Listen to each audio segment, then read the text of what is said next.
हाय दोस्तों, मैं फिर से उपस्थित हूँ आपके सामने 12th क्लास का इलेक्ट्रोकेमिस्ट्री का अगला पार्ट लेकर के। मैं डॉक्टर पीआर तरुण। तो चलिए मैं शुरू करता हूँ। अब लास्ट क्लास में जैसा कि आपको पता है, पिछले क्लास में हम लोगों ने पढ़ा था स्टैंडर्ड हाइड्रोजन इलेक्ट्रोड और नॉर्मल हाइड्रोजन इलेक्ट्रोड, जिससे हम लोग क्या करते थे, जो अननोन सेल है, न्यूली फॉर्म्ड गैल्वेनिक सेल है, उसका हम लोग इलेक्ट्रोड को मेजर करते थे, उसका पोटेंशियल मेजर करते थे। इलेक्ट्रोड पोटेंशियल कितना हुआ करता है, सेल का जो वोल्टेज है उसको मेजर करा करते थे। ठीक है, तो उसी में एक छोटा सा अगला पार्ट है उसके एप्लीकेशन से कि क्या काम है। चलिए उसी की हम बात करें। तो देखा जाए यहाँ से कि डिटर्मिनेशंस ऑफ स्टैंडर्ड इलेक्ट्रोड पोटेंशियल है ना, ऑफ वेरियस इलेक्ट्रोड, हम लोग आज डिटरमाइन करने वाले हैं। जो न्यूली फॉर्म्ड सेल है उसका जो इलेक्ट्रोड पोटेंशियल कितना हुआ करता है उसकी बात हम करेंगे आज।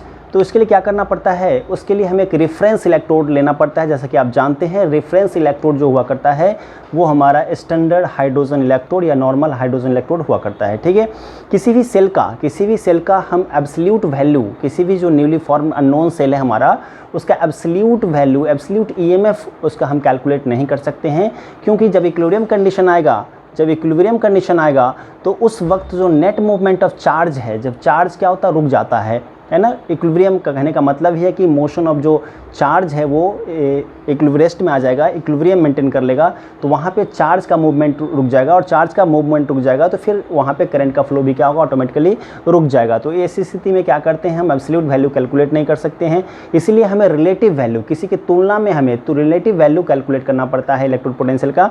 और उसके लिए हमें जरूरत पड़ता है वही जो हमने पढ़ा था पिछले क्लास में, स्टैंडर्ड हाइड्रोजन इलेक्ट्रोड और नॉर्मल हाइड्रोजन इलेक्ट्रोड, उसी की बात करेंगे। तो चलिए देखते हैं, यहाँ पे हमने लिखा है कि it is not possible to calculate absolute value of, हम है ना, absolute value of electrode potential because in the condition of equilibrium no net movement of charge occur, so we can determine only relative value of standard electrode potential with respect to reference electrode and which is क्या हमारा SHE standard hydrogen electrode किसके द्वारा assume किया गया है, ये IUPAC के द्वारा, इंटरनेशनल प्योर अप्लाइड है ना एंड केमिस्ट्री, उसके द्वारा ये किया गया है। आगे बात करें, अब हम बात करते हैं determinations of standard oxidation potential of zinc से जिंक डबल प्लस इलेक्ट्रोड का।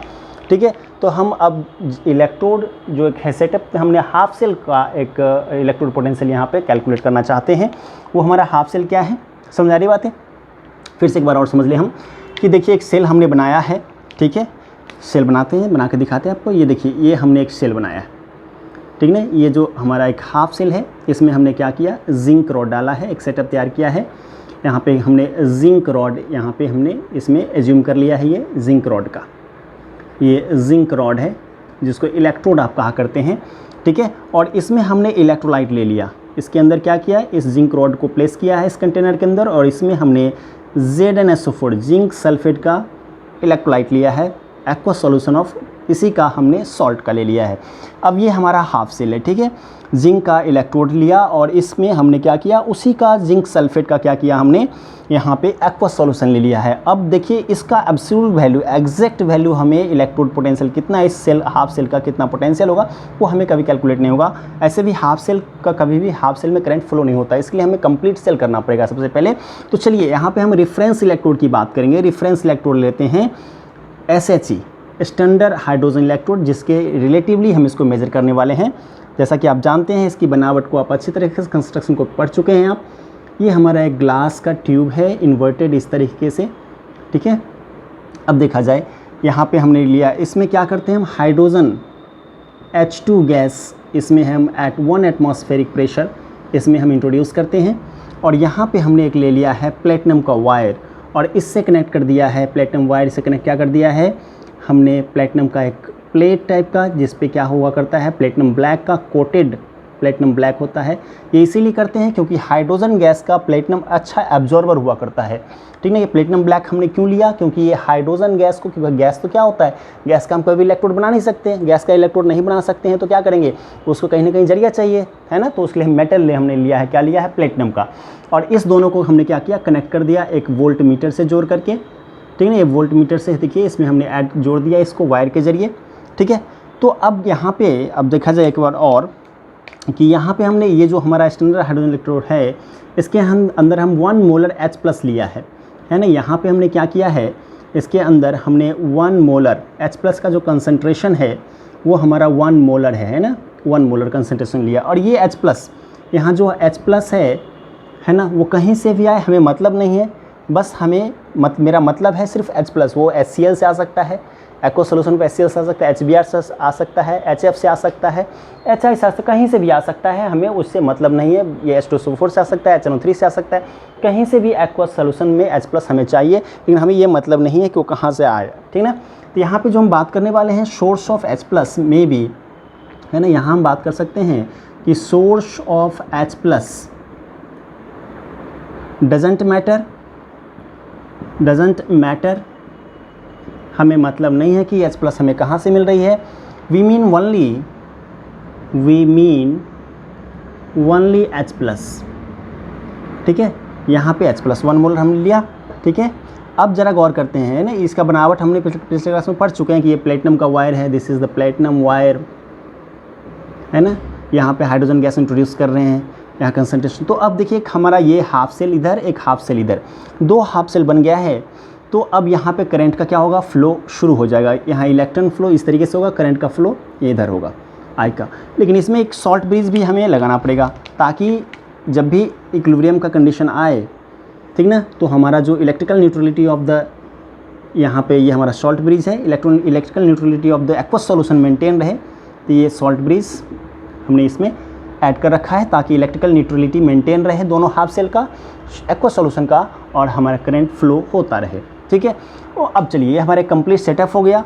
और यहाँ पे हाफ सेल जैसा कि आप देख रहे हैं, जिंक का हमने हाफ सेल बनाया है, और ये रेफरेंस इलेक्ट्रोड, ठीक है, यहाँ पे इसको हमने इससे ऐड कर रखा है। जैसा कि आप जानते हैं, ये जो स्टैंडर्ड हाइड्रोजन इलेक्ट्रोड हुआ करता है, ये दोनों की तरह वर्क कर सकता है। ये ऑक्सीडेशन हाफ सेल की तरह भी वर्क कर सकता है, और रिडक्शन हाफ सेल की तरह भी वर्क कर सकता है, ठीक है। तो चलिए आगे बढ़े, हम यहाँ पे एक बार और हम कैलकुलेट करते हैं, समझते हैं बातों को, चीज़ों को, फिर हम आगे कैलकुलेट करके आपको दिखाएंगे किस तरीके से हम इसको रिजॉल्व कर सकते हैं, निकाल सकते हैं।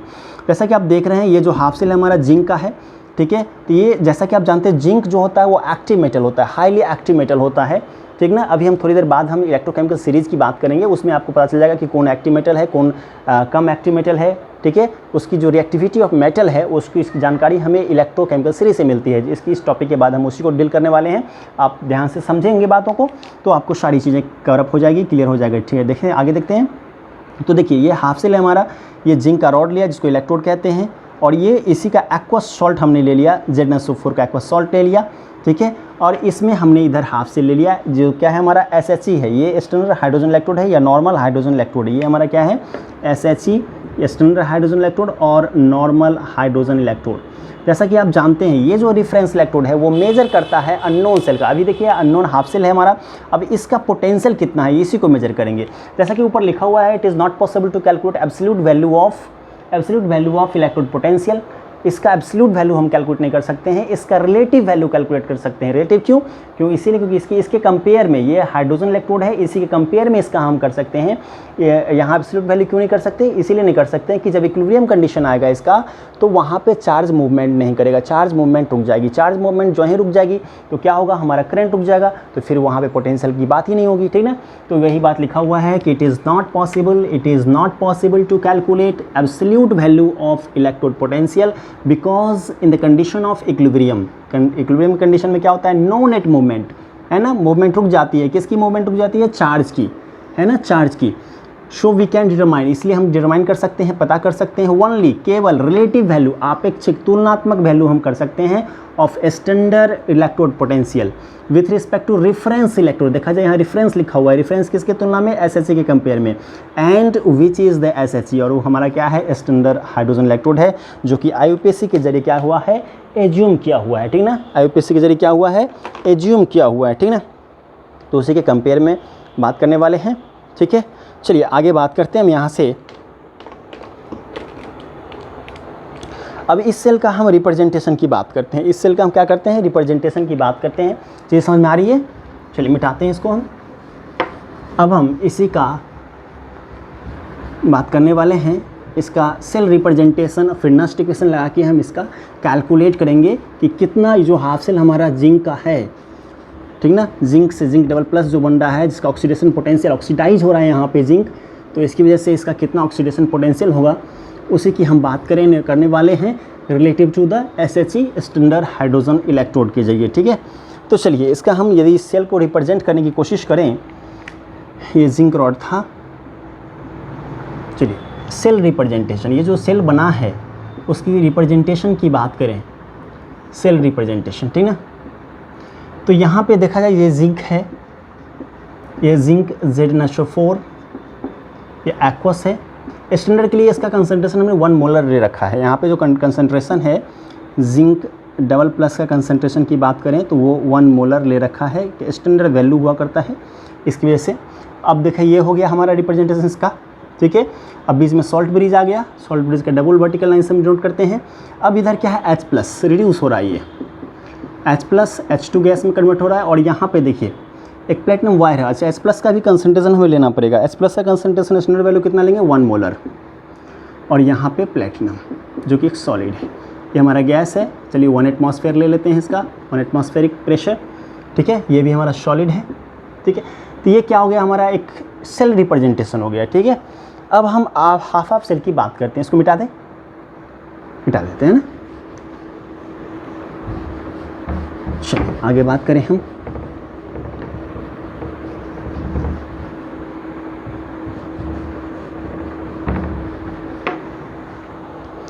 चलिए एनोड हाफ सेल और कैथोड हाफ सेल की हम बात करते हैं। Anode half cell reaction, anode half cell reaction, जैसा कि आप देखें एनोड हाफ सेल रिएक्शन मतलब क्या होता है, कहाँ होता है एनोड हाफ सेल रिएक्शन, है ना, जहाँ पे ऑक्सीडेशन होता है। ऑक्सीडेशन किसका होता है, जो ज़्यादा एक्टिव मेटल हुआ करता है, ठीक ना, ज़्यादा एक्टिव मेटल होता है उसका ऑक्सीडेशन होता है। तो एनोड हाफ सेल में क्या हुआ, जिंक जो हमारा है ये ज़्यादा एक्टिव मेटल है, ठीक है।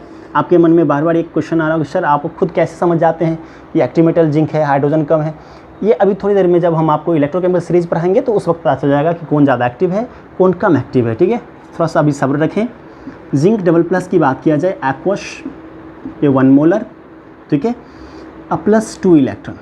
यहाँ पे हमें नहीं मालूम कि EOP ऑफ जिंक मीन्स यहाँ पे क्या है, जिंक जो है वो जिंक डबल प्लस में कन्वर्ट हो रहा है, वो अभी नहीं मालूम है, यही मालूम करना है हमें।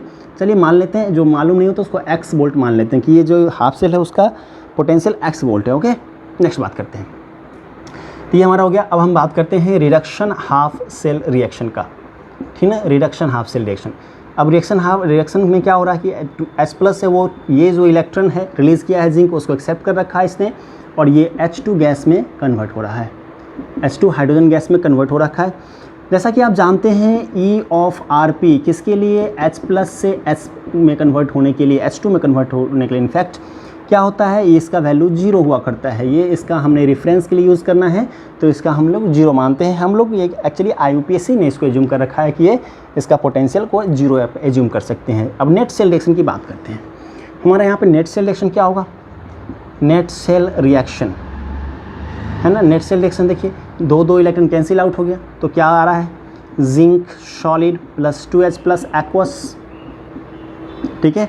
और यहाँ से देखा जाए तो ये जिंक डबल प्लस एक्वस में कन्वर्ट हो रहा है ऑक्सीडाइज होने के बाद, और फिर ये जो हाइड्रोजन है वो रिड्यूस हो रहा है, ठीक ना। कहने का मतलब है ये रिड्यूस हो रहा है, H2 गैस में कन्वर्ट हो रहा है। और यहाँ पे ई नॉट सेल हमारा क्या मिलेगा, जैसा कि आप जानते हैं ई नॉट सेल क्या होता है, ये S है ना, एक्चुअली ये SOP है, स्टैंडर्ड, ये नॉट लगा हुआ इसलिए standard oxidation potential plus SRP, ठीक ना। अब दोनों को हम वैल्यू को करें तो यहाँ x+0, ठीक है, x इसके लिए 0 इसके लिए, तो क्या आया, x वोल्ट आया हमारे पास, ठीक है, x वोल्ट आ गया।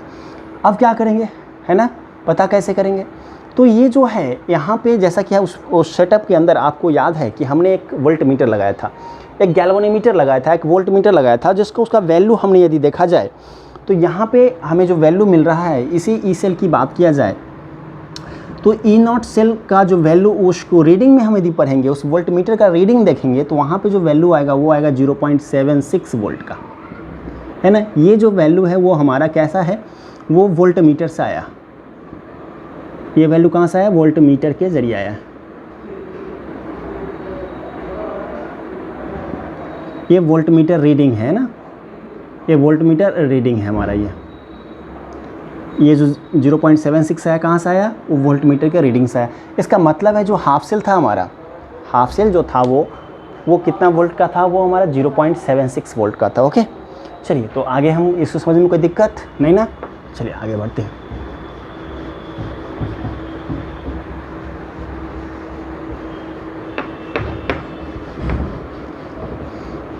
तो चलिए, अभी हम लोगों ने सीखा, क्या सीखा? अभी हम लोगों ने सीखा कि कोई अननोन सेल है, तो उस वक्त हम कैसे करते हैं कैलकुलेट, किसका? उसका स्टैंडर्ड हाइड्रोजन इलेक्ट्रोड का। एक मिनट, थोड़ा गर्मी ज़्यादा है, चलिए नेक्स्ट बात करते हैं। तो अभी हम लोगों ने क्या सीखा? किसी भी अननोन जो सेल है उसका ईएमएफ को मेजर कैसे करते हैं। ईएमएफ मेजर करते हैं किसके ज़रिए? ईएमएफ मेजर करते हैं हम उसके इलेक्ट्रोड पोटेंशियल को मेजर करते हैं स्टैंडर्ड हाइड्रोजन इलेक्ट्रोड के ज़रिए। ठीक है, ठीक ना। यहाँ पे एक बात और भी कर सकते थे आप, जैसे हमने यहाँ पर रीडिंग को देख के लिख दिया, यहाँ पे नस्ट इक्वेशन भी लगा सकते थे। ठीक ना, यहाँ पे देखा जाए, इसी में हम आगे बढ़ें फ्रॉम नस्ट इक्वेशन को भी आप लगा सकते हैं। ठीक है, आगे और भी कैलकुलेट। तो ई सेल, अभी आपने ई नॉट सेल देखा था जो कितना आया था, अभी यहाँ पे अभी लिखा था ना ई नॉट सेल, वो कितना वैल्यू आया था? 0.76 वोल्ट आया था, है ना। हम आपको नस्ट इक्वेशन ला के दिखाते हैं। तो यहाँ क्या होता है? E naught cell minus 0.0591 by n log right by left, है ना। राइट बाई लेफ्ट किसका? तो zinc solid plus 2H plus, जो इक्वेशन लिख रहे हैं एक्वस, ये 1 मोलर था, और यहाँ से बना था जिंक डबल प्लस एक्वस, इसका भी कंसंट्रेशन हमने 1 मोलर ले रखा था, और H2 गैस। ये इक्वेशन था हमारा। ठीक है, राइट क्या है यहाँ पे? जिंक का है, zinc double plus concentration by left देखा जाए, यहाँ पे H प्लस का कंसंट्रेशन पावर 2। ठीक है, अब इसको आगे बढ़ते हैं। इसका ई नॉट सेल का वैल्यू कितना आया था? यहाँ से वो आया था हमारे पास, है ना। अभी मान लीजिए कि ये वैल्यू नहीं है ना, अभी x को ही मानते हैं। ठीक है, ऐसे वही आएगा वैल्यू, तो ये x है। ठीक ना, हम इसीलिए बता रहे हैं कि आपको ये नस्ट इक्वेशन में किस तरीके से यूज़ करेंगे उसकी बात सिखला देते हैं थोड़ा सा और। अब देखिए यहाँ 0.0591, और n का वैल्यू क्या लेंगे आप? जो कैंसिल आपने इलेक्ट्रॉन को किया है, कितना ओके 2 को किया है, लॉग यहाँ पे देखा जाए, है ना, ये तो 1 है यहाँ पे 1 मोलर है ना। तो इसकी बात किया जाए तो 1/1 कर सकते हैं यहाँ पे। ठीक है, 1/1 क्यों 1 कर रहे हैं? क्योंकि यहाँ पे 1 मोलर ले रखा हमने। ठीक है, तो x माइनस 0.0591/2 लॉग कितना हो गया? सब मिला के 1। जैसा कि आप जानते हैं लॉग 1 जो वैल्यू हुआ करता है वो कितना होता है? 0। लॉग 1 कितना होता है? 0 होता है। तो ये हमारा टर्म सब क्या हो गया? 0 हो गया, तो मीन्स x हो गया। अब यहाँ से यदि हम देखते हैं वोल्टमीटर का रीडिंग, तो कितना आएगा? 0.76 वोल्ट आएगा, है ना। ये वोल्ट, ये किसका रीडिंग है? ये है जो आपने वोल्टमीटर लगा रखा है, वोल्टमीटर रीडिंग है ये हमारा। ठीक ना, तो यहाँ से भी आप समझ सकते हैं, आपने अभी देख लिया, फिर से वापस हमने थोड़ा सा और एलिब्रेट कर दिया इसको, कैसे? नस्ट इक्वेशन के जरिए। ठीक है, तो यहाँ आप देख सकते हैं ये वोल्टमीटर का रीडिंग हमारे पास कितना आ रहा है? 0.67 वोल्ट का। ठीक है, समझ में आ गई बात है सारी। चलिए आगे बढ़े हम।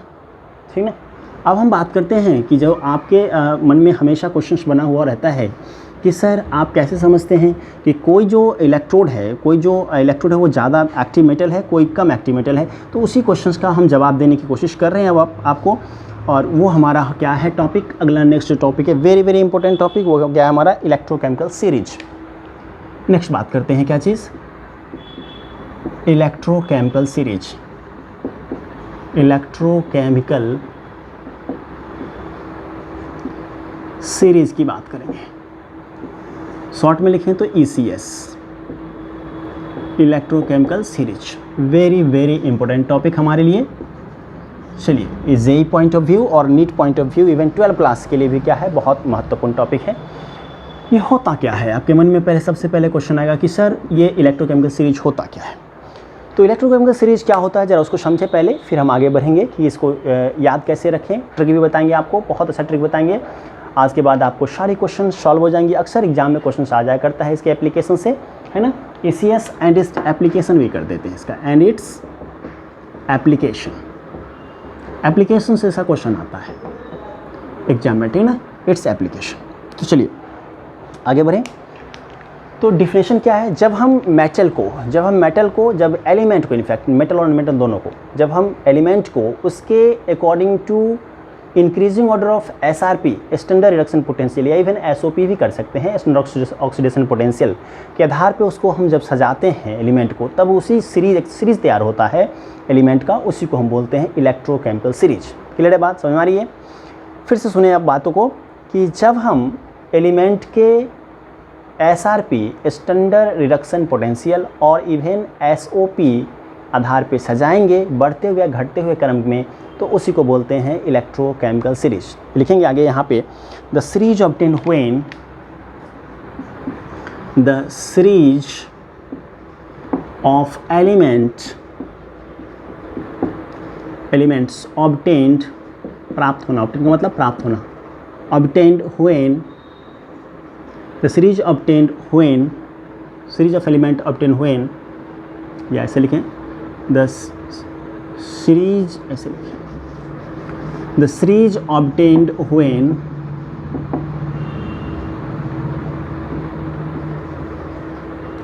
Elements are arranged in, the series obtained when elements are arranged in the increasing order of SRP। ठीक ना?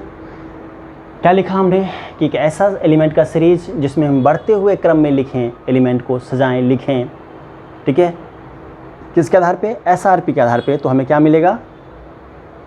इलेक्ट्रोकेमिकल सीरीज मिलेगा। The series obtained when elements are arranged in increasing order of SRP is called ACS। इसको note कीजिए, फिर हम इसको मिटा के आगे से हम, है ना, एक लाइन और इसमें ऐड कर लें कि ये जो हम बात करते हैं SRP और SOP का, वो हम हाइड्रोजन के रिस्पेक्ट में बात करते हैं। ठीक है, here SRP means standard reduction potential and SOP standard oxidation potential are considered in comparison to hydrogen. ये हम हाइड्रोजन से तुलना करके करते हैं, ठीक है ना, हाइड्रोजन के रिस्पेक्ट में देखते हैं, है ना, कंसिडर्ड विथ रिस्पेक्ट टू, किसके? विथ रिस्पेक्ट टू हाइड्रोजन के रिस्पेक्ट में हम बात करते हैं, ठीक ना। मीन्स SRP और SOP किसके रेफरेंस में बात करेंगे? हमेशा हाइड्रोजन के रिस्पेक्ट में बात करेंगे। ओके, क्लियर है? तो चलिए फिर से एक बार हम बात कर लें कि ECS क्या हुआ करता है। ये एक सीरीज होता है, जब हम एलिमेंट को उसके बढ़ते हुए क्रम में, बढ़ते हुए SRP के ऑर्डर में लिख दें, तो उसको बोलते हैं क्या चीज़?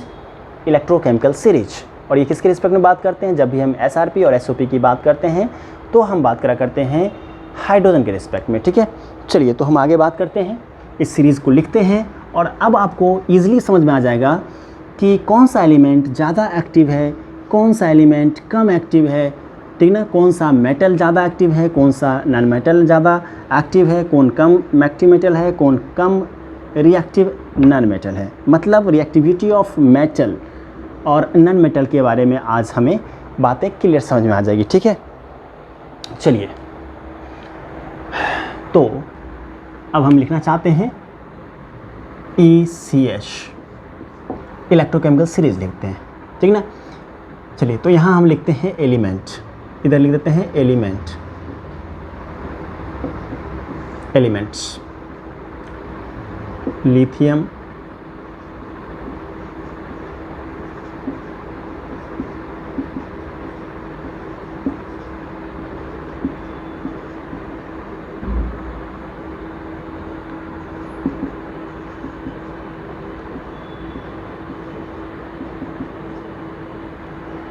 पूरा नहीं आ रहा है इसलिए इधर लिख रहे हैं,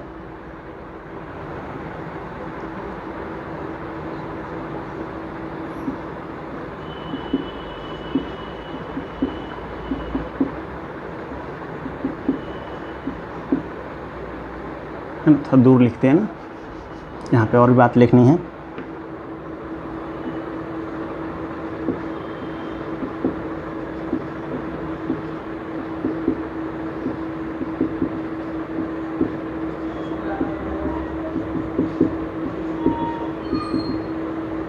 चलिए, तो हमने क्या लिखा, कैसे लिखा, हम सारी बातें करते हैं आपसे।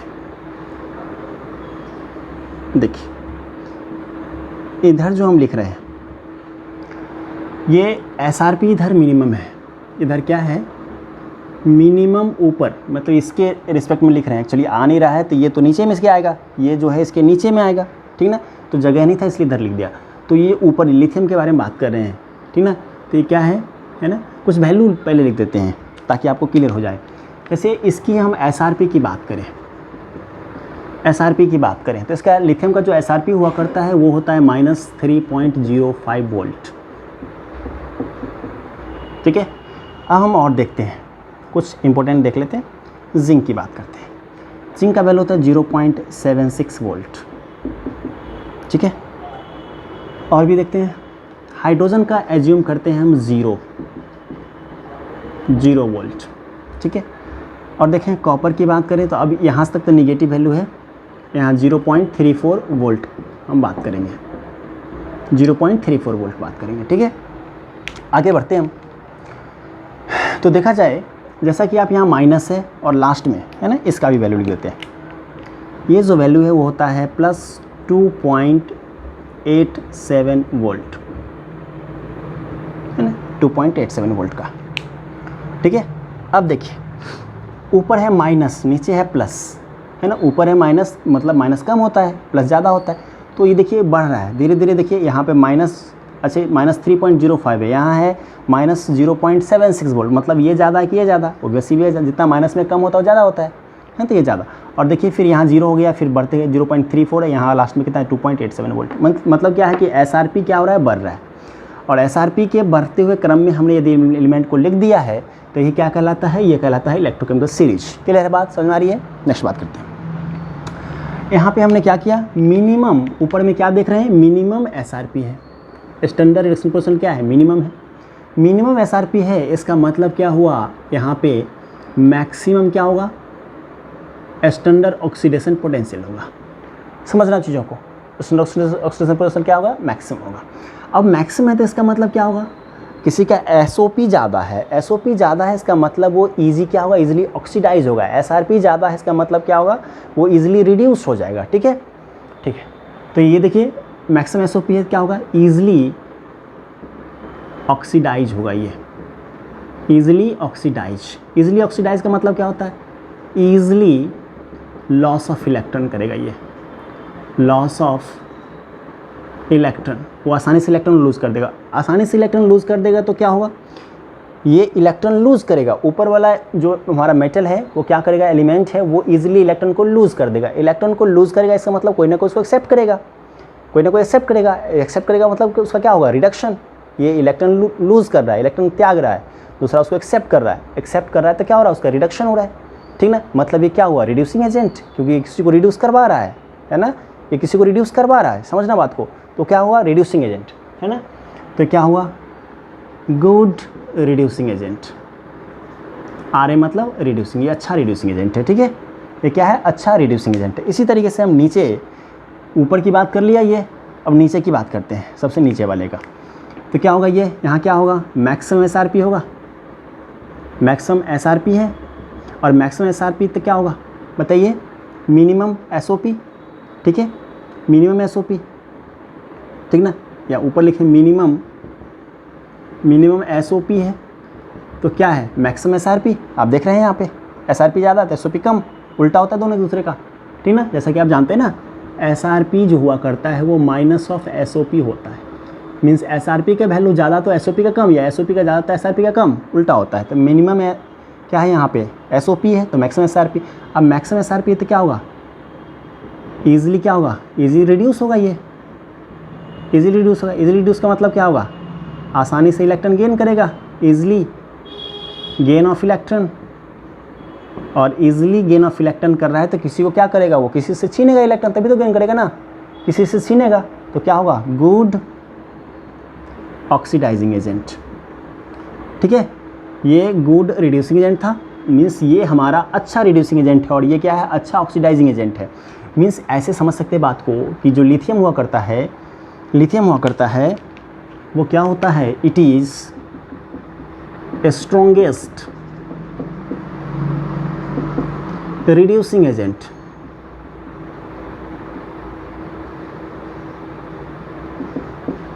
रिड्यूसिंग एजेंट इन aqueous सॉल्यूशन। एक्वा सॉल्यूशन में सबसे अच्छा रिड्यूसिंग एजेंट क्या होता है, लिथियम। और ये जो हमारा फ्लोरीन है ना, ये सबसे अच्छा ऑक्सीडाइजिंग एजेंट होगा, ठीक ना। It is strongest oxidising agent, ठीक ना। ये जो हमारा फ्लोरीन है वो सबसे अच्छा ऑक्सीडाइजिंग एजेंट होता है, वो इजीली इलेक्ट्रॉन छीन लेगा किसी से, किसी को भी ऑक्सीडाइज करा देगा ये, और ये आसानी से इलेक्ट्रॉन दे देगा, है ना। ये जो लिथियम है यहाँ पे लिथियम, वो क्या करेगा, इसको जब भी आप सॉल्यूशन पानी में डालोगे, ये लिथियम प्लस एक्वस में तुरंत कन्वर्ट हो जाएगा, है ना, ये तुरंत कन्वर्ट हो जाएगा। मीन्स ये अच्छा जल्दी से ऑक्सीडाइज होगा, और ये इलेक्ट्रॉन किसी को एक्सेप्ट करवा देगा, मतलब ये क्या है, अच्छा रिड्यूसिंग एजेंट है। और इसकी बात करें तो ये F2 है, वो क्या करेगा, जल्दी से इलेक्ट्रॉन ले लेगा, और ये ईज़िली रिड्यूस हो जाएगा, है ना, एक्सेप्ट करेगा इलेक्ट्रॉन को, ये बहुत तेज़ी से इलेक्ट्रॉन को एक्सेप्ट करता है, और ये रिड्यूस हो जाता है। ठीक है, यहाँ पे आसानी से क्या हुआ, रिड्यूस हो जाएगा वाटर में जाने पे। ठीक है, मतलब किसी से इलेक्ट्रॉन छीन लेगा, तो ये क्या हो गया, अच्छा ऑक्सीडाइजिंग एजेंट हो गया फ्लोरीन, ये अच्छा ऑक्सीडाइजिंग एजेंट हो गया। और यहाँ मतलब ऊपर से नीचे आ रहे हैं, तो क्या आप देख रहे हैं हम कि जो रिड्यूसिंग एजेंट है वो कैरेक्टर धीरे धीरे घट रहा है, और ऑक्सीडाइजिंग एजेंट का कैरेक्टर बढ़ रहा है। समझना चीज़ों को, जब हम ऊपर से नीचे आते हैं तो क्या देखते हैं कि जो रिड्यूसिंग एजेंट का कैरेक्टर है वो क्या होता है, धीरे धीरे घटते जा रहा है, और ऑक्सीडाइजिंग एजेंट का कैरेक्टर क्या होता है, बढ़ रहा है। ठीक है, या दूसरे शब्दों में हम कहें तो ऊपर वाला क्या होता है, इसका ऑक्सीडेशन ईजिली होता है, और नीचे वाले का रिडक्शन आसानी से होता है। समझ में आ रही बात, क्लियर है। चलिए, अब आपके मन में एक और सवाल आ रहा है, सर ठीक है आपने तो लिख दिया बोर्ड पे, ठीक है, इतना सारा एलिमेंट लिख दिया सर, ठीक है, अब हमें याद कैसे रहे, तो है ना, बहुत सारी बातें होंगी, अभी हम इसका एप्लीकेशन बताएंगे आपको। ठीक है, तो उससे पहले एक ट्रिक बताते हैं ताकि आप आसानी से इसको याद कर सकें। ठीक है, चलिए, तो हम आपको ट्रिक बताने से पहले एक कहानी सुनाना चाहते हैं ताकि आपको याद हो जाए वो चीज़ें, ठीक ना। वो कहानी कैसे, कहानी क्या है, तो कहानी के बारे में हम बात करें आपसे, तो चलिए एक छोटा सा मूवी के बारे में बताते हैं। जैसे आप लोग मूवी देखते हैं उस तरीके से हम आपको एक मूवी का कहानी सुनाते हैं, ठीक ना। तो चलिए सुनिए, गौर से सुनिए, उसके बाद ये आपको बहुत आसानी, जैसे हमने लिख दिया लिथियम पोटेशियम, एक सीरीज़ में, एक सीक्वेंस में आप भी लिख पाएंगे, आपको भी याद रखने की ज़रूरत नहीं पड़ेगी, बस एक कहानी आपको सुनना है।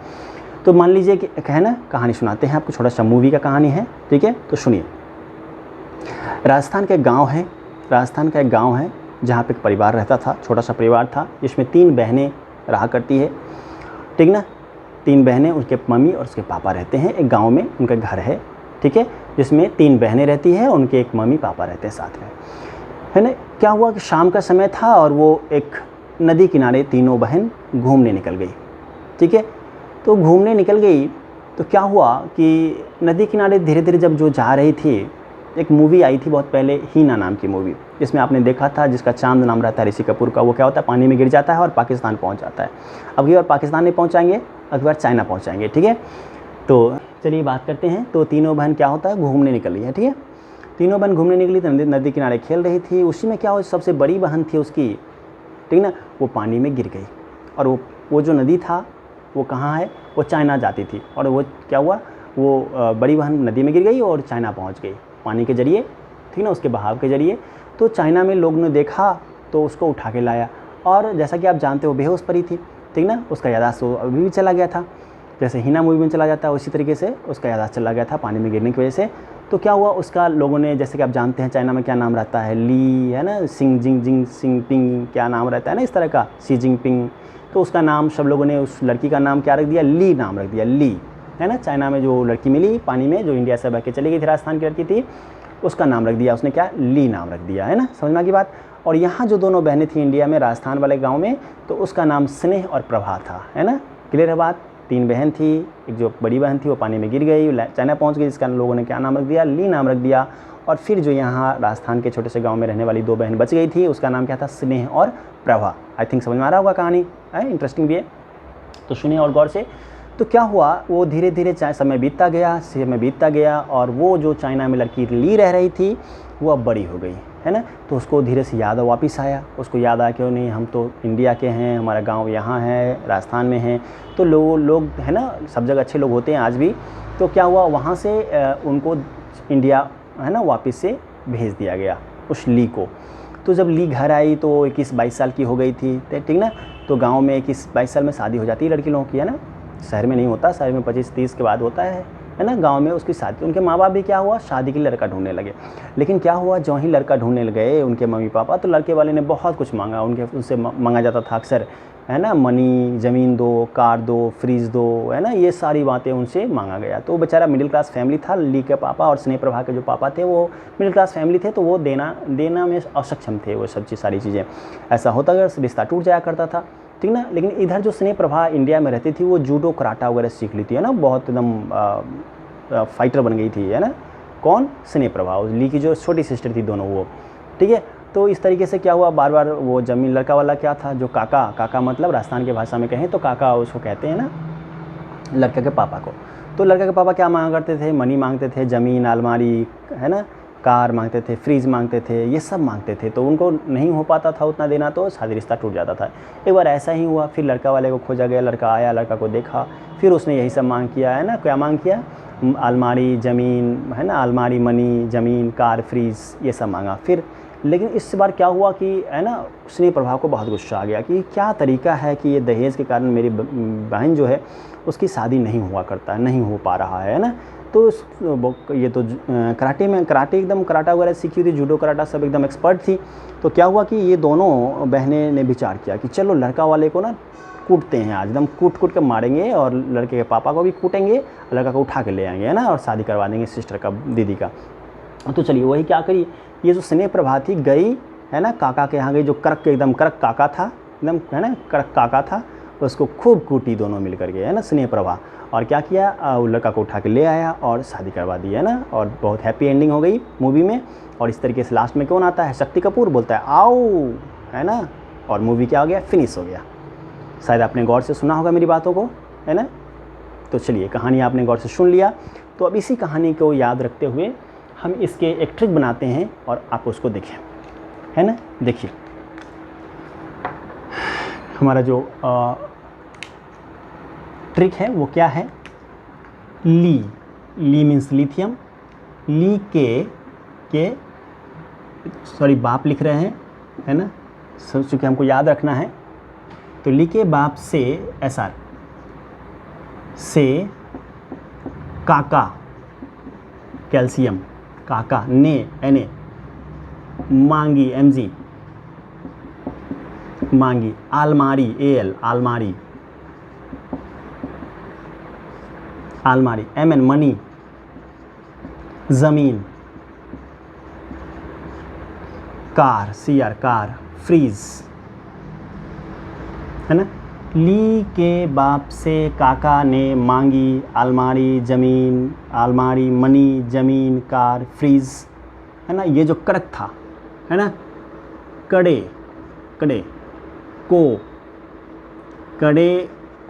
नी, एक्चुअली थोड़ा सा राजस्थानी भाषा है, कड़े को नी स्नेह प्रभा, ये स्नेह है, ऐसा मतलब स्नेह 3, स्नेह प्रभा इधर लिखते हैं, है ना, स्नेह प्रभा ही, ये हमारा रेफरेंस इलेक्ट्रोड, ही स्यू मतलब कूटेगी, क्योंकि ये तो जूडो कराटा में पारंगत थी, कूटेगी, होगी, Hg होगी, आगे पड़ी पिटाई,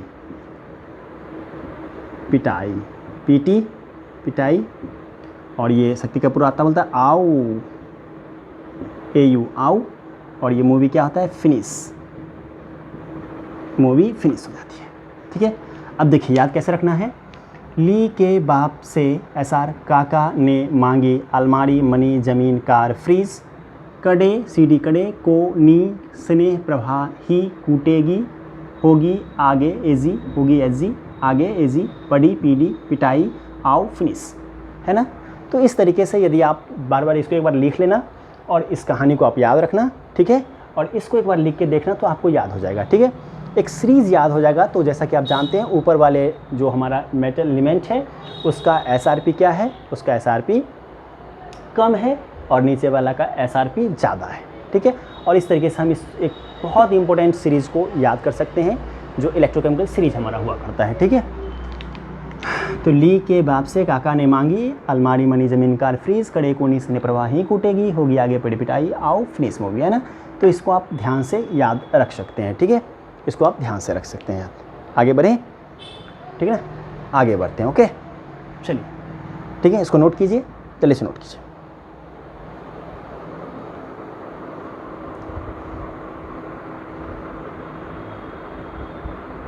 हेलो,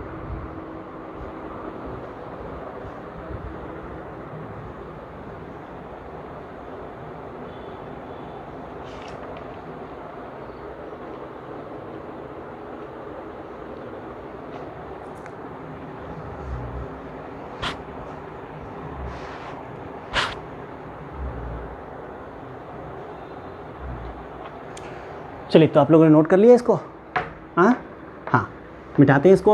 अब इसके एप्लीकेशन पे आते हैं, ठीक ना, इसके एप्लीकेशन पे आते हैं, अप्लाई करके देखते हैं कि और क्वेश्चन जो आता है इसके एप्लीकेशन से आता है। चीज़ें तो समझ में आ रही होंगी इसको आपको, ठीक ना। आप चीज़ों को आसानी से समझना, बातों को, जहाँ दिक्कत हो हमें कमेंट करना, मैसेज करना, वो भी हम आपको क्लियर कर देंगे, ठीक ना। तो चलिए हम आगे बढ़ते हैं और इसके एप्लीकेशन को देखते हैं, फिर क्वेश्चन भी करेंगे इस पर, ठीक ना, इस पर क्वेश्चन भी करेंगे, ठीक है। तो चलिए आते हैं एप्लीकेशंस ऑफ ECS। नेक्स्ट हमारा टॉपिक क्या है, application of electrochemical series, electrochemical series का एप्लीकेशन। तो जो एलिमेंट हाइड्रोजन के ऊपर है, अभी सीरीज लिखा, तो जो एलिमेंट हाइड्रोजन के ऊपर में है उसमें ज़्यादा टेंडेंसी होती है इलेक्ट्रॉन को लूज़ करने की, ठीक ना। इलेक्ट्रॉन को क्या होता है, लूज़ करने की ज़्यादा टेंडेंसी होती है। लिखेंगे पहला कि element lying above in the ECS, in the ECS, element lying above in the ECS, above in the ECS with respect to, किसके रिस्पेक्ट में, हाइड्रोजन के रिस्पेक्ट में, with respect to hydrogen has more tendency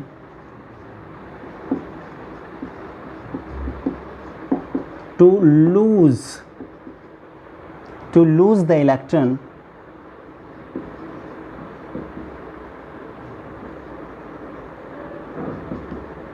more tendency to lose the electron that is more reactive। वो क्या होगा, ज़्यादा reactive होगा। Clear है, बात समझ में आ गई, दैट इज़ मोर रिएक्टिव, ठीक ना, मोर रिएक्टिव मेटल, ठीक है। दूसरा बात हम क्या कर सकते हैं, ईजिली गेट ऑक्सीडाइज्ड। तीसरा बात कर सकते हैं, और ऑक्सीडाइज होगा ईजिली तो इलेक्ट्रॉन दे देगा किसी को, तो क्या होगा, गुड रिड्यूसिंग एजेंट, ठीक है, गुड रिड्यूसिंग एजेंट। समझ में आ रही बात। ये तीन बात हमने लिखा जो हाइड्रोजन के ऊपर है ना। अभी आपने देखा ली के बाप से काका ने मांगी, तो उस सीरीज़ में हाइड्रोजन के यहाँ हमने लिखा था, उससे ऊपर जितने सारे एलिमेंट है, हाइड्रोजन से जितने सारे एलिमेंट ऊपर में है वो सब क्या है, एक अच्छा रिड्यूसिंग एजेंट है। मतलब उसका का क्या होगा, आसानी से ऑक्सीडेशन होगा, ठीक ना। मतलब ऊपर वाले एलिमेंट क्या होगा, वो आसानी से इलेक्ट्रॉन लूज़ करने वाला होगा, मीन्स उसका एनोड आप अच्छा बना सकते हैं। नीचे वाला क्या होगा, ठीक है, उसका जैसे एक एग्जाम्पल लिख लेते हैं आपको ताकि आसानी से समझ में आ जाए। जैसे हमने यहाँ पर लिखा जिंक, हमने लिखा कॉपर, ठीक है। अब जिंक क्या होगा, जिंक जैसा कि जानते हैं ये ऊपर है, कॉपर हाइड्रोजन के नीचे है ना। स्नेह प्रवाह ही कूटेगी, होगी आगे पड़ी पिटाई, है ना। तो ये देखिए जिंक है, तो जिंक क्या होगा, आसानी से इलेक्ट्रॉन रिलीज कर देगा, ये अच्छा रिएक्टिव मेटल होगा। यदि आपको पूछना चाहे आपसे कि बताइए जिंक और कॉपर में कौन ज़्यादा एक्टिव मेटल है, तो आप कहेंगे सर जिंक। क्यों? क्योंकि हाइड्रोजन से ऊपर है ना, 2 इलेक्ट्रॉन लूज कर देगा। और ये क्या करेगा, ये जो एक्वस है वो 2 इलेक्ट्रॉन को एक्सेप्ट करके कॉपर ईजिली बना लेगा, कॉपर सॉलिड में कन्वर्ट हो जाएगा, ठीक ना। तो यहाँ क्या देख रहे हैं, यहाँ आप देख रहे हैं कि ये क्या हो रहा है, ये आसानी से ऑक्सीडाइज हो रहा है, ऑक्सीडाइज्ड है ना, ईजिली। और ये क्या हो रहा है, रिड्यूस ईजिली। समझ मेरी बात? अच्छा, रिड्यूस, ये ऑक्सीडाइज हो रहा है तो क्या होगा, ऑक्सीडाइज हो रहा है मतलब ये क्या होगा, रिड्यूसिंग एजेंट। और ये क्या होगा, ऑक्सीडाइजिंग एजेंट। ये क्या होगा, मोर एक्टिव मेटल। आप समझ में आ गई एक्टिविटी की, रिएक्टिव की बातें। मोर एक्टिव मेटल है ये क्या होगा, ये लेस एक्टिव मेटल है ना, ये लेस एक्टिव मेटल है ना। आई थिंक आपको समझ में अब आ रहा होगा, ठीक ना। कौन मोर एक्टिव होता है, जो हाइड्रोजन के ऊपर हुआ करता है, और कौन कम होता है, जो हाइड्रोजन के नीचे हुआ करता है। समझ की बात? इतनी सी बात लिखा है कि जो हाइड्रोजन के ऊपर है वो ज़्यादा एक्टिव मेटल होगा, वो इजीली इलेक्ट्रॉन कर देगा, और जो हाइड्रोजन के नीचे होगा क्या होगा, वो इजीली रिड्यूस कर देगा, ठीक है। तो चलिए इसको नोट कीजिए, आगे बढ़ते हैं।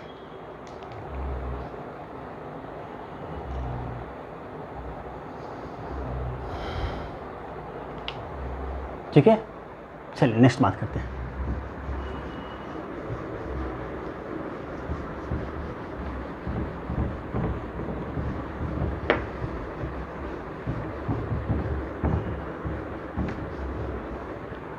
नेक्स्ट बात करते हैं कि दूसरा, इसी का उल्टा, the element lying below hydrogen, element lying below hydrogen is less reactive metal, less reactive metal, but highly reactive non-metal।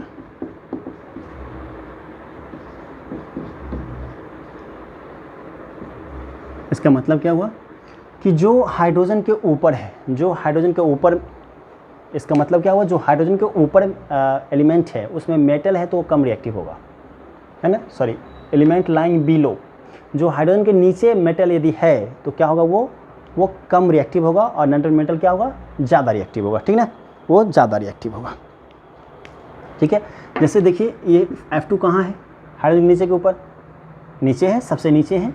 ये क्या होगा, ये नॉन मेटल है कि मेटल, ये नॉन मेटल है, हमारा नॉन मेटल है, ठीक है, ये नॉन मेटल है। तो ये क्या होगा, हाईली रिएक्टिव होगा, ये नॉन मेटल हाईली, तुरंत इलेक्ट्रॉन को एक्सेप्ट करके ये 2F- में कन्वर्ट हो जाएगा, ठीक ना। लेकिन यही कॉपर की बात करो आप, ठीक है, कॉपर, तो ये क्या है, ये क्या है हमारा, 2 इलेक्ट्रॉन को एक्सेप्ट करेगा, और ये भी कॉपर सॉलिड में कन्वर्ट हो जाएगा। अब देखा जाए, ये हमारा नॉन मेटल है और ये क्या है, मेटल है। कॉपर मेटल होता है और फ्लोरीन नॉन मेटल होता है। आप तो मेटल नॉन मेटल को जानते ही होंगे एटलीस्ट, ठीक ना। तो ये मेटल जो है कॉपर, तो ये क्या होगा, ये लेस रिएक्टिव होगा, जो हाइड्रोजन के नीचे है, लेस रिएक्टिव होगा, है ना। और ये देखिए ये नॉन मेटल है तो क्या होगा, ये मोर रिएक्टिव। समझ में आ गई बातें? एक एक बात को समझना गौर से, है ना, बहुत काम का चीज़ है ये सारी बातें, ठीक ना। तो क्या हो गया, नॉन मेटल क्या है, वो ज़्यादा रिएक्टिव होगा हाइड्रोजन के नीचे, और मेटल क्या होगा, कम रिएक्टिव। मेटल क्या होगा, कम रिएक्टिव। नेक्स्ट बात करें, यदि हम गैल्वेनिक सेल कंस्ट्रक्ट करना चाहते हैं तो जो मोर एक्टिव मेटल है उसको क्या करना होगा, हमें एनोड बनाना होगा, और जो लेस एक्टिव मेटल है उसको क्या बनाना है, कैथोड, ठीक ना। बात करें for the construction of galvanic cell, तीसरा बात करें हम for construction of galvanic shell, for construction of galvanic cell, ठीक ना। कंस्ट्रक्शन ऑफ गैल्वेनिक सेल के लिए क्या करेंगे, जो मोर एक्टिव मेटल है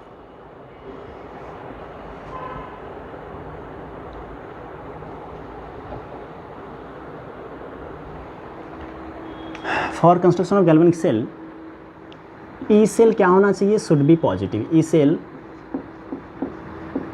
should be positive.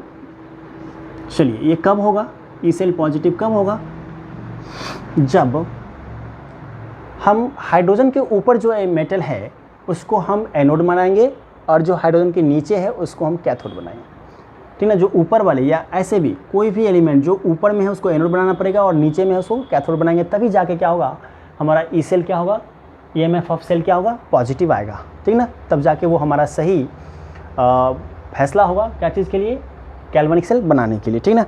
That is anode should B, that is हम बात कर सकते हैं क्या, यही बात को लिखें, that is anode should be higher up in the ECS while cathode should be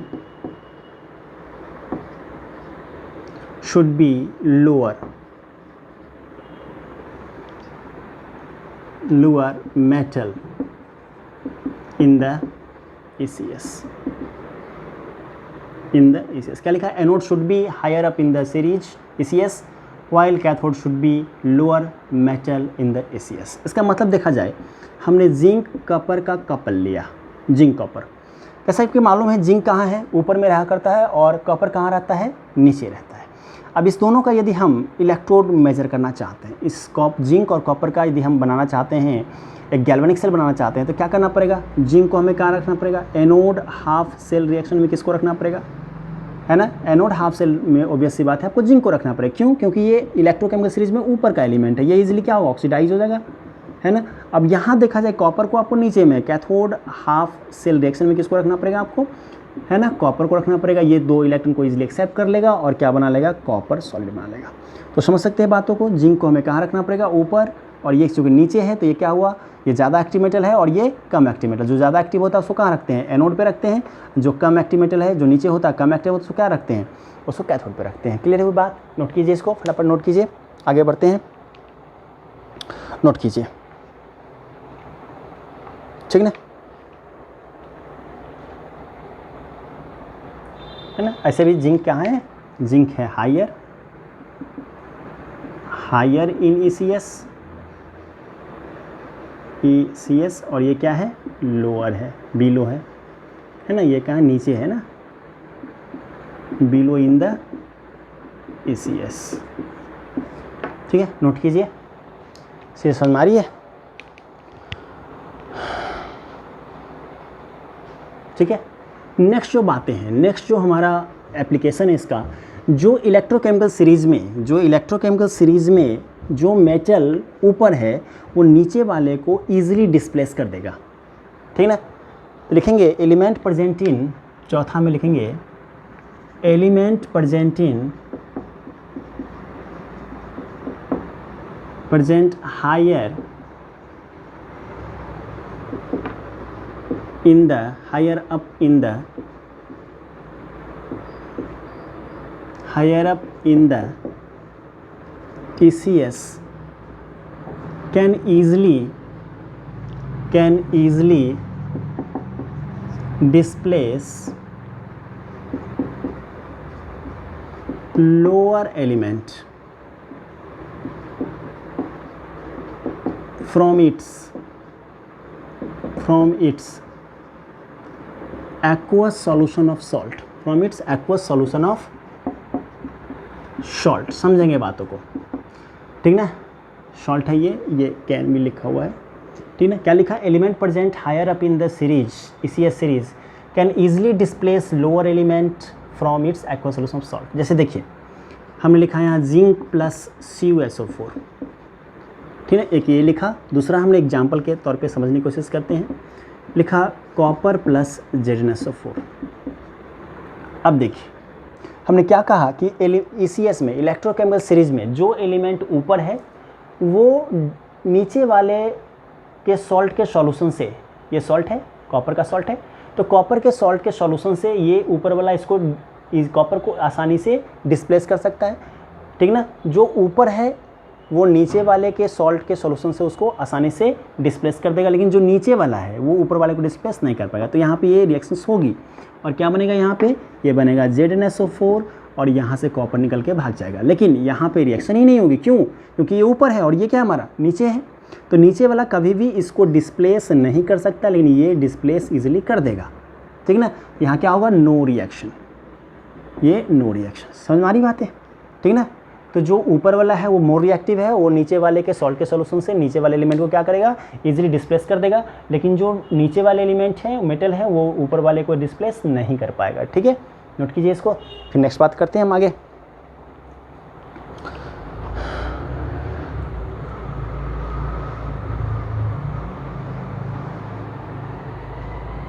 ठीक ना, चलिए नेक्स्ट बात करते हैं, नेक्स्ट बात करते हैं।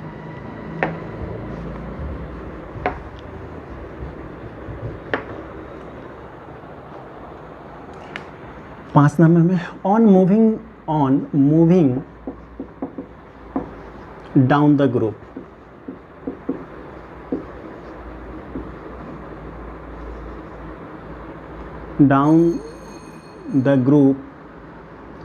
रिएक्टिविटी, आप जानते हैं ऑफ मेटल क्या घटेगा, बढ़ेगा, घटेगा, ऑफ मेटल डिक्रीजेस,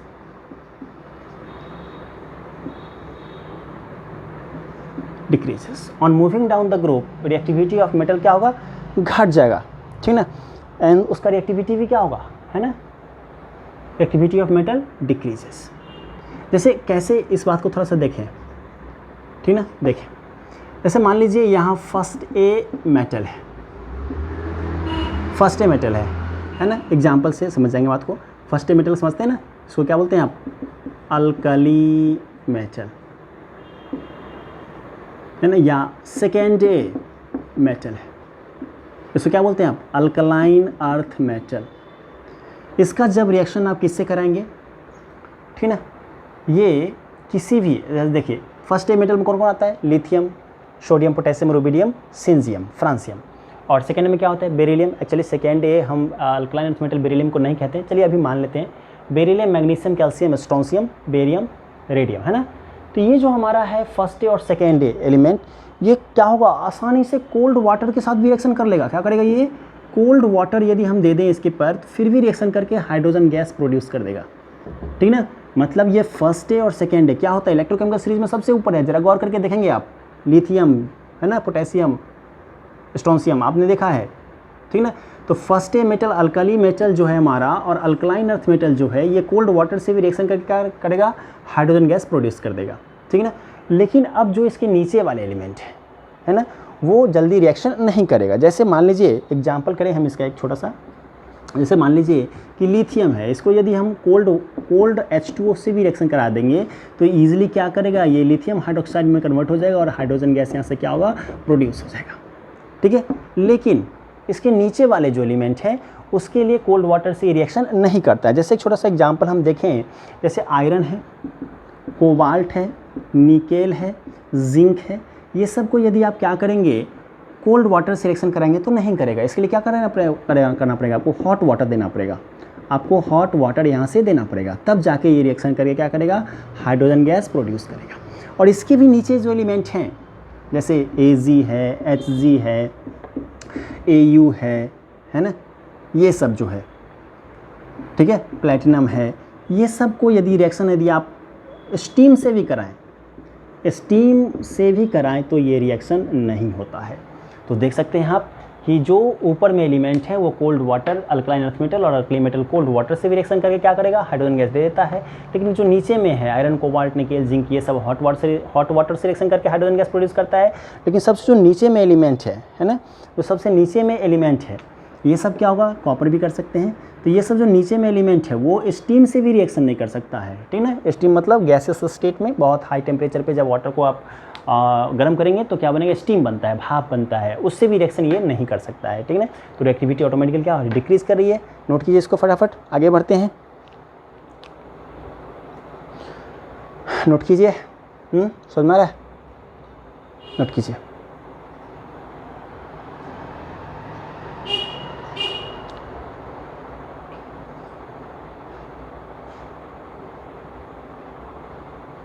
ठीक ना, मिटाए इसको, ओके मिटाते हैं।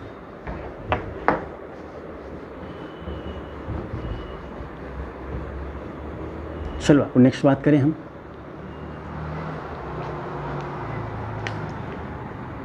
सिक्स होगा, 7 होगा, कोई भी होगा, चलो कोई नहीं। मेटल प्रेजेंट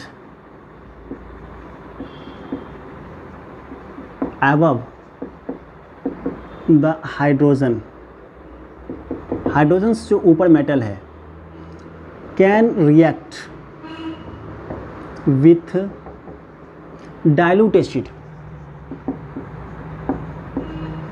डाइल्यूट एसिड से रिएक्शन कर सकता है कौन, जो हाइड्रोजन से ऊपर मेटल है, एंड प्रोड्यूस क्या चीज़, हाइड्रोजन गैस को उत्पन्न कर सकता है, प्रोड्यूस H2 गैस। व्हाइल जबकि metal present below the hydrogen can not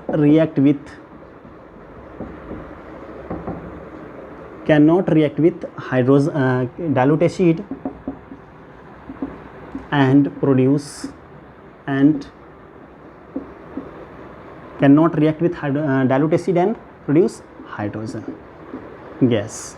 क्या लिखा हमने बस इतना सा कहा कि जो मेटल ECS में हाइड्रोजन के ऊपर है, इलेक्ट्रोकेमिकल सीरीज में हाइड्रोजन के ऊपर है, वो इजीली डाइल्यूट एसिड से रिएक्शन कर लेगा और हाइड्रोजन गैस प्रोड्यूस करेगा। लेकिन जो मेटल हाइड्रोजन से नीचे है वो इजीली क्या होगा, वो आसानी से डाइल्यूट एसिड से रिएक्शन नहीं करेगा और हाइड्रोजन गैस प्रोड्यूस नहीं करेगा। एग्जांपल के तौर पे हम देखते हैं, चलिए एग्जांपल देखें। जैसे देखिए हमने कहा कि जिंक है, ये जिंक हाइड्रोजन के ऊपर है, हाँ है। ये डाइल्यूट एसिड पानी मिला हुआ सल्फ्यूरिक एसिड मान लेते हैं, इससे रिएक्शन कर लेगा, यहाँ पे ZnSO4 इजीली बना लेगा और ये क्या करेगा, हाइड्रोजन गैस प्रोड्यूस कर देगा। लेकिन जो कॉपर है, आप जैसा कि जानते हैं ये क्या है, हाइड्रोजन के नीचे है, कॉपर क्या है, हाइड्रोजन के नीचे है ना, तो ये इजीली रिएक्शन क्या होगा, नहीं कर पाएगा, किससे, डाइल्यूट एसिड से रिएक्शन ही नहीं करेगा। तो ये बातें थी, 3 क्लियर हुआ बात। फिर से एक बार बोल दें आपको कि जो हाइड्रोजन, जो एलिमेंट, जो मेटल हाइड्रोजन से ऊपर हुआ करता है वो डाइल्यूट एसिड के साथ इजीली रिएक्शन कर लेता है और हाइड्रोजन गैस प्रोड्यूस कर देता है। लेकिन जो मेटल हाइड्रोजन से नीचे है इलेक्ट्रोकेमिकल सीरीज में वो रिएक्शन नहीं करता है डाइल्यूट एसिड से और हाइड्रोजन गैस भी प्रोड्यूस नहीं करता है। नोट कीजिए इसको, आगे बढ़ते हैं हम, ठीक ना, नोट कीजिए इसको, ठीक है। अब हम कुछ क्वेश्चंस करते हैं, ठीक ना, अब हम कुछ क्वेश्चन कर लेते हैं ताकि आपको ये, चलिए एप्लीकेशन आप समझ में आ गई हुई आई थिंक। अब हम इसको मिटाएं, हाँ मिटाते हैं। अब हम क्या करते हैं, कुछ क्वेश्चन कर लेते हैं ना, जो पूछा हुआ JEE के एग्ज़ाम में है और नीट के एग्ज़ाम में है, उससे रिलेटेड क्वेश्चन हम कर लेते हैं, ठीक है। तो चलिए क्वेश्चन करके देख लेते हैं ताकि हमें कंसेप्ट क्लियर हो जाए। क्वेश्चन हम दे रहे हैं, ठीक है, और ये फॉर JEE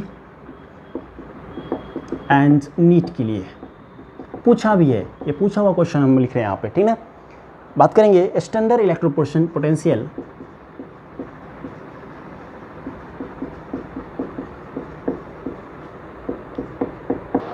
तो चलिए दोस्तों, क्वेश्चन जो हमारे पास है वो क्या है, बहुत वेरी इंपॉर्टेंट, ये JEE और नीट में जो पूछा हुआ क्वेश्चन है हम उसको ले रहे हैं।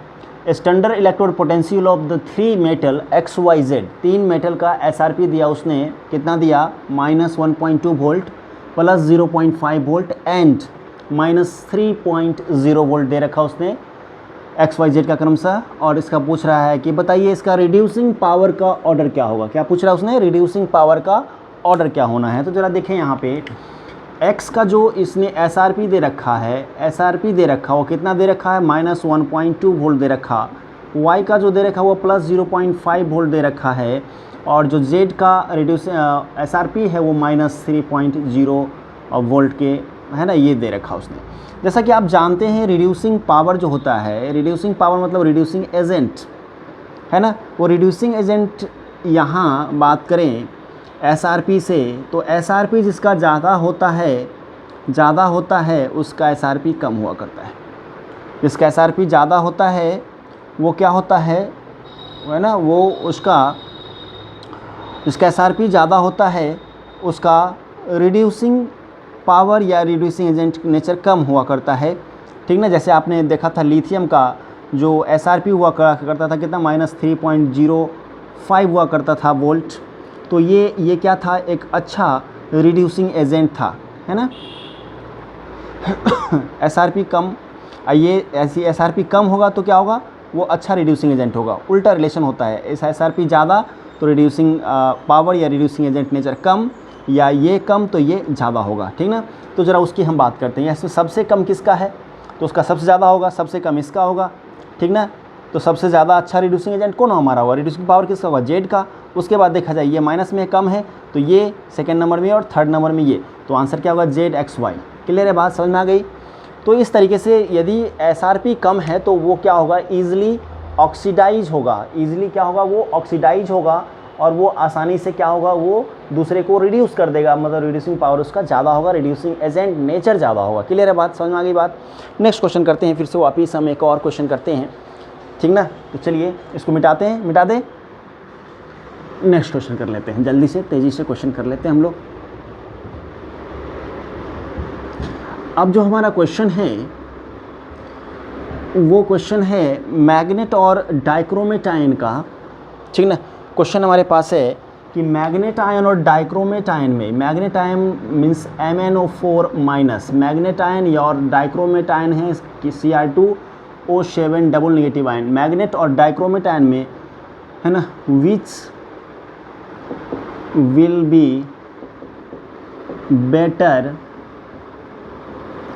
ऑक्सीडाइजिंग एजेंट, है ना। आपको ढूंढना है कि मैग्नेट आयन और डाइक्रोमेट आयन में कौन सा बेटर ऑक्सीडाइजिंग एजेंट है। गिवन है इस क्वेश्चन के लिए आपको कुछ इन्फॉर्मेशन दे रखा, उसने इन्फॉर्मेशन दे रखा कि स्टैंडर्ड, यहाँ पे देखें, यहाँ MnO4 ये माइनस Mn डबल प्लस का वैल्यू उसने दे रखा है प्लस 1.51 वोल्ट दे रखा उसने, और फिर उसने दे रखा कि ये जो Cr2O7 डबल माइनस है वो Cr ट्रिपल प्लस में कन्वर्ट हो जा रहा है, इसका वैल्यू उसने दे रखा है 1.40 वोल्ट, ठीक है, 1.40 वोल्ट। तो अब बताना है कि इस दोनों में से कौन अच्छा हमारा ऑक्सीडाइजिंग एजेंट है।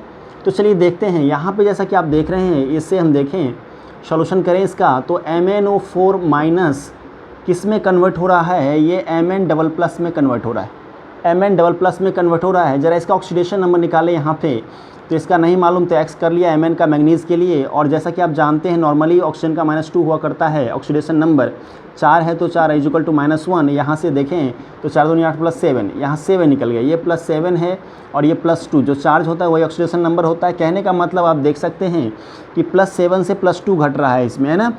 मैग्नीज का जो ऑक्सीडेशन नंबर है 7 से 2 घट के हो रहा है, ठीक ना, 2 घट गया, या ऑक्सीडेशन नंबर जो है वो चेंज हो रहा है, डिक्रीज़ कर रहा है ऑक्सीडेशन नंबर। और ऑक्सीडेशन नंबर डिक्रीज़ को क्या बोलते हैं हम लोग, क्या बोलते हैं बताइए, ऑक्सीडेशन की रिडक्शन, यस रिडक्शन बोला करते हैं हम लोग, क्या बोलते हैं, रिडक्शन हो रहा है, यहाँ पे रिडक्शन हो रहा है, ठीक ना। अब ज़रा फिर से गौर करते हैं, यहाँ देखें कि इसमें डाइक्रोमेट आयन में Cr2O7 डबल नेगेटिव से क्या जा रहा है, ये Cr ट्रिपल प्लस में जा रहा है, Cr ट्रिपल प्लस में जा रहा है ये।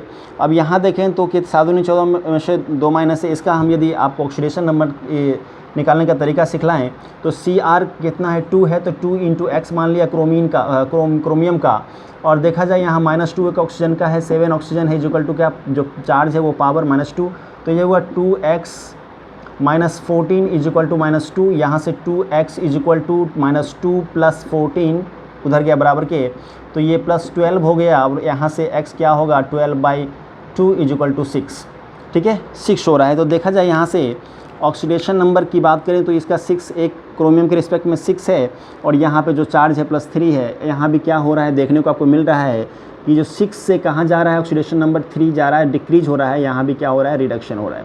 और जिसका रिडक्शन होता है क्या होता है, वो ऑक्सीडाइजिंग एजेंट होता है या रिड्यूसिंग एजेंट। ऑब्वियस सी बात है, जिसका रिडक्शन होता है वो क्या होता है, ऑक्सीडाइजिंग एजेंट हुआ करता है।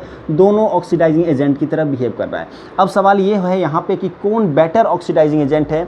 तो जैसा कि आप जानते हैं, जिसका जितना ज़्यादा वैल्यू हुआ करता है, यहाँ पे देखा जाए कि ऑक्सीडाइजिंग एजेंट नेचर की हम बात करें तो SRP जिसका ज़्यादा होगा, SRP ज़्यादा होगा तो क्या होगा, ऑक्सीडाइजिंग नेचर भी ज़्यादा होगा। अब इस दोनों में वैल्यू देख लिया जाए तो +1.51 वोल्ट और +1.40 वोल्ट में किसका वैल्यू ज़्यादा है। ऑब्वियस सी बात है कि 1.51 का वैल्यू ज़्यादा है। तो यहाँ पे जो बेटर ऑक्सीडाइजिंग एजेंट हमारा क्या होगा, दिस इज़ और दिस वन।